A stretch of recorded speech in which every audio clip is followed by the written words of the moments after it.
चीन ने निकाली अमेरिका की हेकड़ी।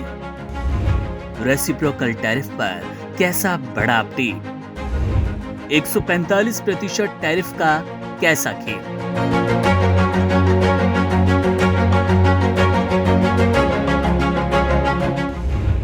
शेर की गली में बंधी घंटी को सिर्फ वही इंसान खोल सकता है जिसने उसे बांधा।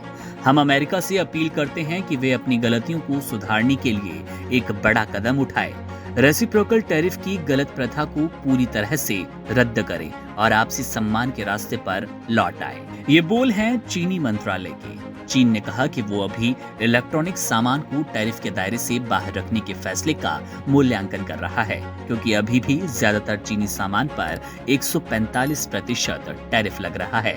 हाल ही में चीन और अमेरिका के बीच चल रहे व्यापारिक तनाव ने एक नया रूप लिया, जब दोनों देशों ने एक दूसरे के उत्पादों पर टैरिफ में भारी मात्रा में बढ़ोतरी की।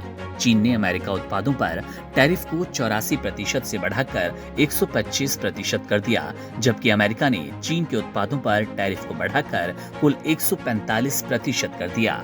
ये घटनाक्रम दोनों देशों के बीच लंबे समय से जारी टैरिफ वॉर को और अधिक उग्र बना रहा है। चीन के वाणिज्यिक मंत्रालय ने शुक्रवार को एक कड़ा बयान दिया।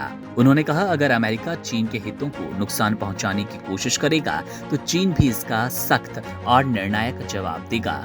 मंत्रालय ने कहा कि चीन अंत तक लड़ेगा और किसी भी दबाव के आगे झुकने को तैयार नहीं है। उधर America custom and border protection (CBP) ने एक नोटिस जारी कर कुछ उत्पादों को टैरिफ से छूट देने की घोषणा की। इस लिस्ट में smartphone, computer, semiconductor, solar cells, flat panel TV display, flash drive और मेमोरी जैसे इलेक्ट्रॉनिक आइटम शामिल रहेंगे। इस फैसले को लेकर अमेरिकी टेक कंपनियों के लिए राहत का सबब माना जा रहा है, क्योंकि पिछले कुछ समय से इस बात को लेकर चिंता तेज थी कि टैरिफ बढ़ने से अमेरिका में इलेक्ट्रॉनिक आइटम्स की कीमतों में बढ़ोतरी होगी, क्योंकि इनका एक बड़ा हिस्सा चीन से आयात होता है। टेक कंपनियों का कहना है कि यदि चीन से आने वाले उत्पादों पर टैरिफ बढ़ा तो उत्पादन लागत में इजाफा होगा और इसका सीधा असर उपभोक्ताओं पर पड़ेगा। इसके चलते अमेरिका में स्मार्ट डिवाइसेस, टीवी और कंप्यूटर जैसी चीजें महंगी होंगी। चीन ने हाल ही में दुनिया के बाकी देशों से भी अपील की कि वे अमेरिका के आर्थिक ध्वंस के सामने एकजुट हो। इस संदर्भ में चीन के विदेश मंत्रालय की प्रवक्ता माओ निंग ने कई सोशल मीडिया पोस्ट शेयर किए थे। इनमें सबसे प्रमुख पोस्ट एक ऐतिहासिक वीडियो था, जिसमें 1953 के दौरान कोरियाई युद्ध में चीन के तत्कालीन नेता माओ जेडुंग बोलते नजर आ रहे हैं, हम चीनी हैं, हम उकसावे से नहीं डरते, हम कभी पीछे नहीं हटते। इस वीडियो के जरिए चीन ने यह संदेश दिया कि आज वे उसी सोच पर कायम है और किसी भी तरह के अमेरिकी दबाव का कारण नहीं बनेगा, उनकी नीति के आगे झुकने नहीं वाला।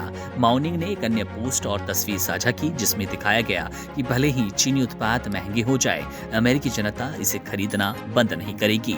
ये चीन के आत्मविश्वास को दर्शाता है और उसकी मैन्युफैक्चरिंग क्वालिटी और दाम के प्रतिस्पर्धात्मक वैश्विक बाजार में मजबूत स्थिति को भी प्रदर्शित करता है।